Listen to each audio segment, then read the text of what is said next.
Friends, welcome back to my channel. Shri शिवाय नमस्तुभ्यम। महाशिवरात्रि की पौराणिक कथा, जिससे सुनने मात्र से धन, वैभव, ऐश्वर्य और सभी मनोकामनाओं की पूर्ति होगी। पूर्व काल में जब माता पार्वती भगवान शिव बैठे थे तो माता पार्वती को भगवान शिव ने ये कथा सुनाई थी। पूर्व काल में चित्रभानु नाम का एक शिकारी था। जानवरों की हत्या करके वह अपने परिवार का पालन पोषण करता था। वह एक साहूकार का कर्जदार था, लेकिन उसका ऋण समय पर ना चुका सका। क्रोधित होकर साहूकार ने शिकारी को शिव मठ में बंदी बना लिया। संयोग से उस दिन शिवरात्रि थी। शिकारी ध्यानमग्न होकर शिव संबंधी धार्मिक बातें सुनता रहा।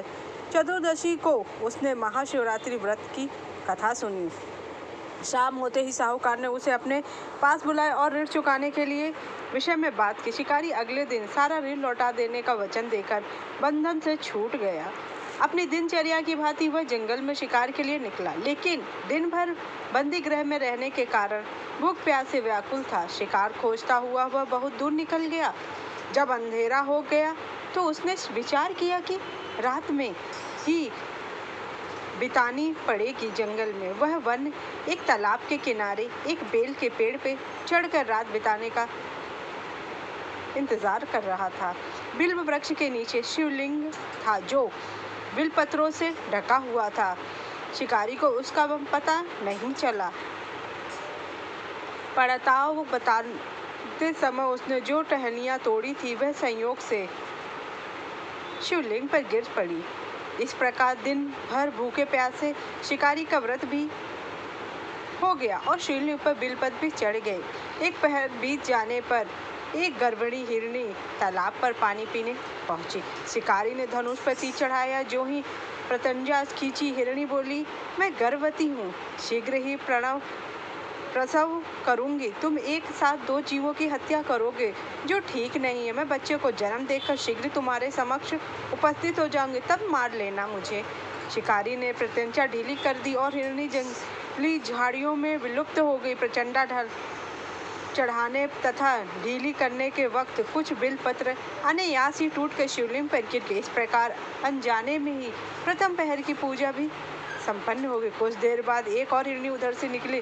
शिकारी की प्रसन्नता का ठिकाना ना रहा। समीप आने पर उसने धनुष बाण पर चढ़ा दिया। तब उसे देखा हिरणी ने दृढ़तापूर्वक निवेदन किया, हे शिकारी, मैं थोड़ी देर पहले ऋतु से निवृत्त हुई हूँ, कामातुर हिरणी हूँ, अपने प्रिय की खोज में भटक रही हूँ। मैं अपने पति से मिलन कर शीघ्र ही तुम्हारे पास आ जाऊंगी। शिकारी ने उसे भी जाने दिया।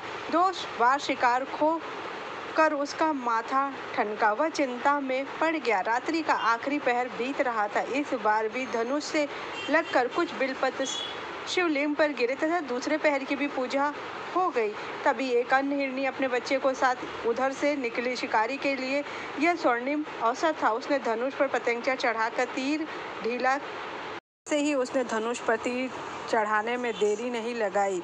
वह तीर छोड़ने ही वाला था कि हिरणी बोली, हे शिकारी, मैं इन बच्चों को उनके पिता के हवाले करके लौट आऊंगी, इस समय मुझे मत मारो।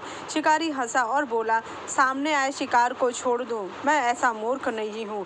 इससे पहले मैं 2 बार अपना शिकार खो चुका हूँ। मेरे बच्चे भूख प्यास से व्यग्र हो रहे होंगे। उत्तर में हिरणी ने फिर कहा, मैं तुम्हें अपने बच्चों की ममता सता रही है, ठीक वैसे ही मुझे भी। हे शिकारी, मेरा विश्वास करो, मैं इन्हें इनके पिता के पास छोड़कर तुरंत लौट आने की प्रतिज्ञा करती हूँ। हिरणी का दुख भरा स्वर सुनकर शिकारी को उस पर दया आ गई। उसने उस मृगी को भी जाने दिया। शिकारी के अभाव में तथा भूख प्यास से व्याकुल शिकारी अनजाने में ही बिल वृक्ष पर बैठा बिलपत्र तोड़कर नीचे फेंकता जा रहा था। पाँव फटने हुए तो एक हृष्ट पुष्ट मृग उसी रास्ते पर आया। शिकारी ने सोच लिया कि इसका शिकार वह अवश्य करेगा। शिकारी की तनी प्रत्यंचा देखकर मृग विनीत स्वर में बोला, हे शिकारी, यदि तुमने मुझे जिसे पूर्व आने वाली 3 मृगियों तथा छोटे छोटे बच्चों को मार डाला है, तो मुझे भी मारने में विलम्ब ना करो, ताकि मुझे उनके वियोग में एक क्षण भी दुख सहना ना पड़े। मैं उन हिरणियों का पति हूँ। यदि तुमने उन्हें जीवन दान दिया है तो मुझे भी कुछ क्षण का जीवन देने की कृपा करो, मैं उनसे मिलकर तुम्हारे समक्ष उपस्थित हो जाऊंगा। मृग की बात सुनते ही शिकारी के सामने पूरी रात का घटनाक्रम घूम गया। उसने सारी कथा मृग को सुना दी। तब मृग ने कहा, मेरी तीनों पत्नियां जिस प्रकार प्रतिज्ञाबद्ध होकर गई हैं, मेरी मृत्यु से अपने धर्म का पालन नहीं कर पाएंगे। अतः जैसे तुमने उन्हें विश्वास पात्र मानकर छोड़ दिया, वैसे ही मुझे भी जाने दो। मैं उन सबके साथ तुम्हारे सामने शीघ्र ही उपस्थित हो जाऊंगा। शिकारी ने उसे भी जाने दिया। इस प्रकार प्रातः हो गई। उपवास, रात्रि जागरण तथा शिवलिंग पर बेलपत्र चढ़ाने से अनजाने में ही वह शिवरात्रि की पूजा पूर्ण हो गई। अब अनजाने में ही की हुई पूजा का परिणाम उसे तत्काल मिला। शिकारी का हिंसक हृदय निर्मल हो गया, उसमें भगवत शक्ति का वास हो गया। थोड़ी देर बाद वह मृग सह परिवार शिकारी के समक्ष उपस्थित हो गया ताकि वह उनका शिकार कर सके, किंतु जंगली पशुओं की ऐसी सत्यता, सात्विकता एवं सामूहिक प्रेम भावना देखकर शिकारी को बड़ी ग्लानि हुई। उसने मृग परिवार को जीवन दान दे दिया। अनजाने में शिवरात्रि के व्रत का पालन करने पर भी शिकारी को मोक्ष की प्राप्ति हुई।